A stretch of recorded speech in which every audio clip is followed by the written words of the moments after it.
tell us who you are, where you're from, and then if you have questions specific to the athletes, please direct it at one of them in particular.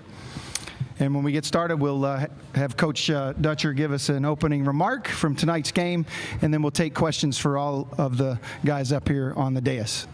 Coach? First of all, congratulations to Alabama. They've got a really good team, and we had to play really well tonight in order to come out with a victory. So Coach Oates and his staff do a great job. Proud of our guys. You know, we played a really solid first half. We turned it over too much, probably.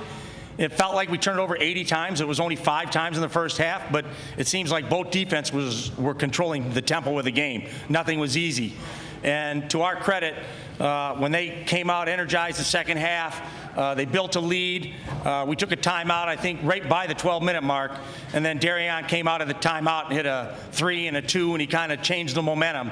And then we got settled back in, and you know, I just tell the guys, nothing's going to be easy. So just keep playing our brand of basketball, keep doing your best, stay competitive. And I'm using Muhammad Ali quotes because we're in Louisville, and we talked about confidence, and the key to confidence is being fearless, and I thought we were fearless tonight. Thanks, Coach. Questions? Over here on the left side, front row. Dutch, you kind of hinted at the moment that Darion changed the complexion, but you're down 9 at that point. Huge Alabama crowd. Why didn't this get away from you guys in that moment? Just because we've got an experienced team. They've been in a million of these situations over their careers. And so they didn't shy away from the moment. They weren't nervous. They just had a quiet confidence about them that they knew they had enough time to play themselves back into the game, and that's what they did.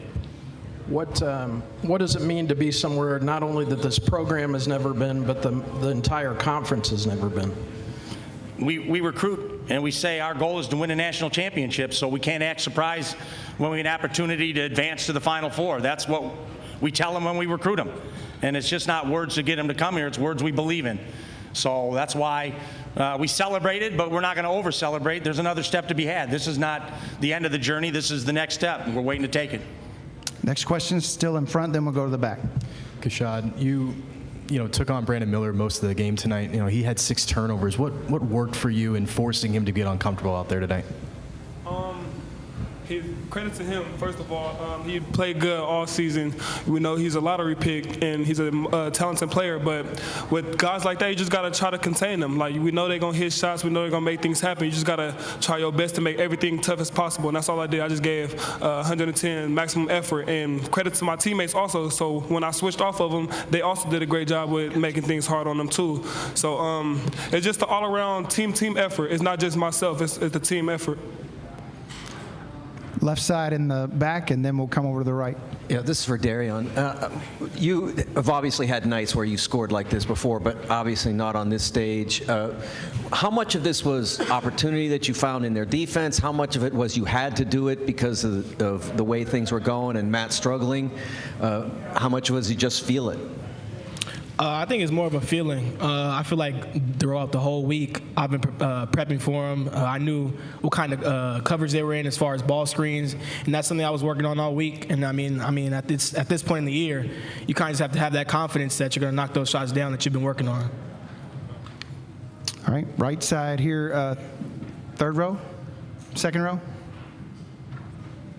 Up here, I think. One more. There you go. We had 8 blocks in this game. That was most against Alabama in any regulation game this year. What did you see with Sean Quinter? A lot of those came against him at the ring. Nathan Mentz is the 2-time Defensive Player of the Year, and he had 5 blocks tonight. He played like it. And then Lamont Butler was the Defense Player of the Year this year, too. One won it from the coaches, one won it from the media. So we defended a high level, and that's what allows us a chance to win games. And like I said, defense alone won't win. We have to, at some point, make shots, and we made important shots down the stretch. Right side on the aisle. Coach, pulling Matt Bradley after his 4th foul, will you walk us through what was going through at that moment? I mean, we're not a one-player team. Like, Matt is a go-to guy for us, but we're deep. I've said that about our team. And so when he's not in the game, I'm not uncomfortable that we're not going to have an ability to score the ball. The thing I like best about Matt is he missed a lot of looks early in the game that I thought were clean looks, and to his credit, he didn't let that bother him. He stepped up at the end of the game and made some really important looks. Coach, we'll go back here on the left side, front row, and then we'll come back to the right. For Jaden and Darion, what you guys transferred to San Diego State for just this kind of opportunity. For both of you, given that decision, just the payoff, and what goes through your head when you hear the phrase Elite Eight? I think it's great. Like Coach Dutch said, when he recruited us, we trying to go to the national championship. So this is a step on the way there. But it's a great accomplishment, and to be one of the teams he said in the conference and in our history to make it is pretty cool. Yeah, just like you said, it's a blessing.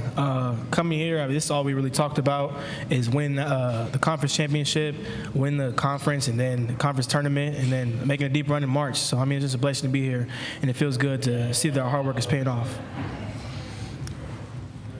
Rick, you good? Front row, aisle. Then we'll go to the back left corner. Yeah, Rick Bojich, WDRB here in Louisville. Alabama's the third #1 seed to exit the tournament. Houston is down double figures late in the game. Can you guys just explain what's going on this year in this tournament? It's just parity. That's what it is. There's not a lot of difference between the best team in the country and the worst team in the country.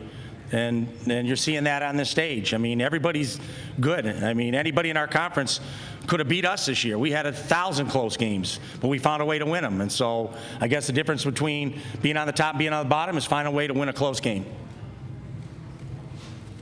Left side, back row. Yeah, this is for Jaden. There were not very many open looks in this game for anybody, but you had that one at the end where you threw it down. Well, can you sort of take us through that play? Clowney tried to draw a charge, and that left you wide open. Can you take us through that play and tell us what it felt like to throw that down? Coach drew up a good play for us, 5 up, to come get some motion coming off the dribble handoff. I guess they scouted us a little bit because they're trying to blow it up, so he overplayed it. And then I just had to change direction, and then, he fell down, and then he just left me wide open. Mm-hmm. Let's go right side, back row, and then we'll come left side on the aisle. Isaac Ward, mid-major math. This question's for Coach Fisher. So yesterday I asked you about your team's depth and how you think that would match up against Alabama. And today your depth showed with some, you guys outplayed Alabama. So, what does that say, the ability to play 9-10 players a night? The issue is not having a deep bench. The issue is everybody buys into a deep bench. They're not crying when they come out. We took the starting 5 out 3 or 4 minutes into the second half, even before the first TV timeout. In some programs, that'd be a disaster. You'd have to sit there and massage egos for 10 minutes to get them ready to play when they got back in. But this team's not wired that way. We're wired to win, and everybody supports and cares about one another, and we sacrifice to do it. And so I'm just proud of this group. Left side, aisle. Leo Weekly. Darion, you're down 9 against the #1 team in the country. You go on a 12-0 run to turn the game around. Was there a change in the mindset at all, or was this just business as usual? We talked about it in the huddle. I was telling the guys that it's March. We're going to go on our run, and I truly believe that. And I just took the opportunities they gave me. I feel like the big was too low on the drop. I took my shot, and then, I just made a play on defense. And then from there, our team was in it, and that's when the momentum changed. Question? Left side, middle.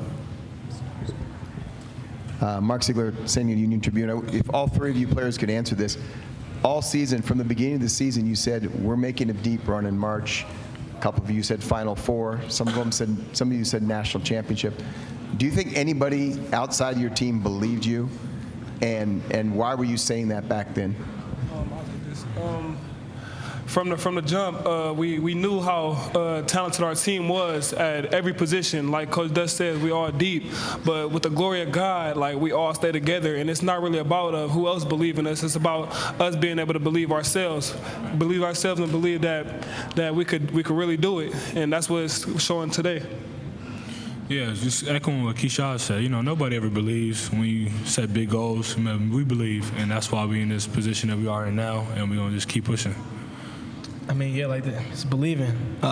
We're a very good team. I feel like Dutch talked about it a lot, our depth and just the DNA of our team. I feel like we can beat anyone in the country. We let it all hang tonight. Guys, thank you. We're out of time. We appreciate your time tonight, and Thanks, congratulations. everybody. Thank you. All right, so what does that mean? Well, San Diego State into the Elite Eight for the first time in school history.